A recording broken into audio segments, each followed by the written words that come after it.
To one and all. Today I am telling about James Thurber. First of all, James Thurber introduction. I tell you, James Thurber was a humorist, cartoonist, author, playwright, and journalist, known for his quirky, whimsical, and relatable characters and themes. One of the foremost American humorists of the 20th century, his inimitable wit and pithy prose spanned a breadth of mediums and genres, including short stories, illustrations, modern commentary, fables, children's fantasy, and letters. Many of Thurber's drawings and stories first appeared in the New Yorker. Some of James Thurber's famous tales include The Secret Life of Walter Mitty, The Night the Ghost Got In, The Dog That Bit People, The Night the Bed Fell, The Cabbage Seed, The Day the Dam Broke, and The Unicorn in the Garden. Thurber's drawing often featured dogs and family life. Here, James Grover Thurber was born in Columbus, Ohio on December 8, 1894 to Mary Agnes, Ma'am Fisher and Charles Linder Thurber. Thurber's father, Charles, was a civil clerk whose frequent job changes moved the Thurber family from house to house during Thurber's childhood, mostly on the east side of Columbus. Thurber's mother, Ma'am, was a force, a personality, and a brilliant humorist in her own right. Her jokes and theatrics influenced and were immortalized in many Thurber stories and characters. Thurber had two brothers, an older brother, William, and younger brother, Robert. A year older than James, William had two talent for drawing, while Robert was the athlete of the family and a star baseball player. James Thurber brothers. See the picture. Family pictures.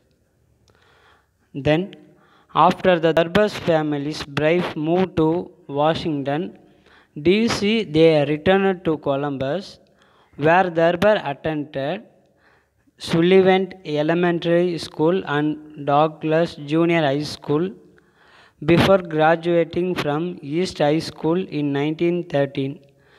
From 1913-1918, Thurber attended the Ohio State University, where he wrote for the college paper, the latter Luncheon, and was editor-in-chief of the Sundial, humor and literary magazine.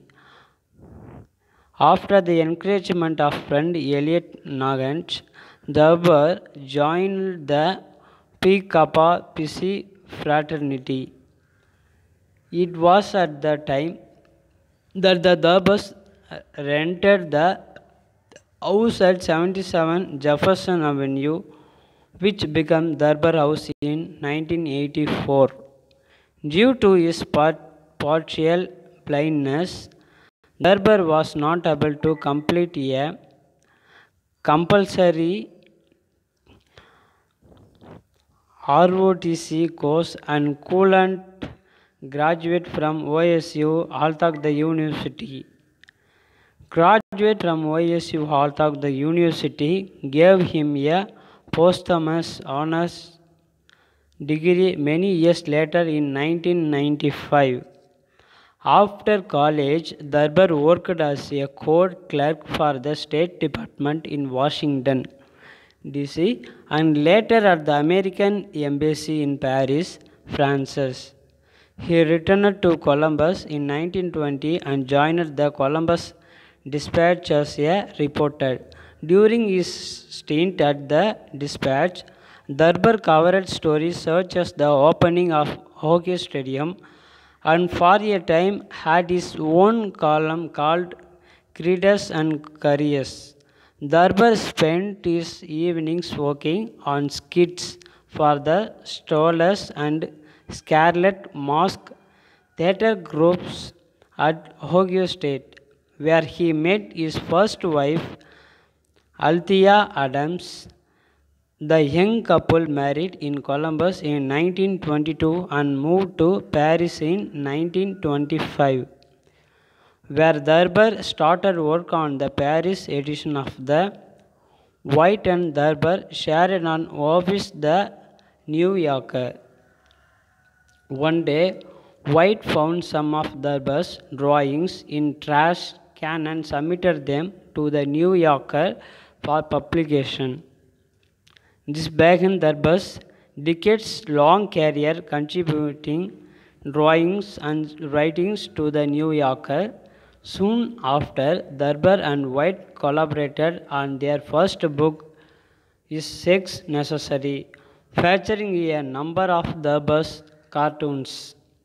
Following the book's publication, Darbar's cartoons were featured regularly in the New Yorker, and he drew the cover art 6 times. Darbar's left his staff position at the New Yorker in the 1935, but continued to submit cartoons and stories.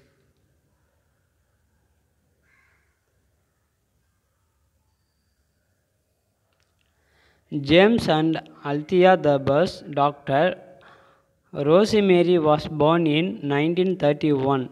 After several years of marital conflict, Darbar and Althea divorced in 1935. Darbar married Helen Wismar later that year. She convinced Darbar to leave New York and move to Connecticut after the marriage. Helen was Darbar's editor and business manager, as well as his wife and caretaker until his death. Darbar spent much time in and about the Algonquin Hotel in New York City. Though never a formal member of the Algonquin Round Table, he was a favorite among many of its members, including Dorothy Parker and Robert Benchley. Helen and James would stay in the Algonquin Hotel when visiting New York after they moved to Connecticut. In 1947, Darbar's short story, The Secret Life of Walter Mitty, was adapted into a feature film starring Denny Kaye, Virginia Mayo, Boris Karloff, and others. In 1960, a Darbar Carnival, a play based on Darbar's 1945 book The Darbar Carnival and directed by Burgess Meredith, opened on the Broadway. Darbar portrayed himself in 88 performances and won a Tony Award for the adapted script. Darbar wrote dozens of books over the course of his life, including Is Sex Necessary? 1929, My Life and Hard Times 1933, The Last Flower 1939, Fables for Our Time 1940, My Hold and Welcome to It 1942, Many Moons 1943, The Darbar Carnival 1945, The White Deer 1945, The 13 Clags 1950, The Darbar Album 1952, Further Fables for Our Time 1956. Darbar wrote dozens of books over the course of his life, including Is Sex Necessary? 1929, My Life and Hard Times 1933, The Last Flower.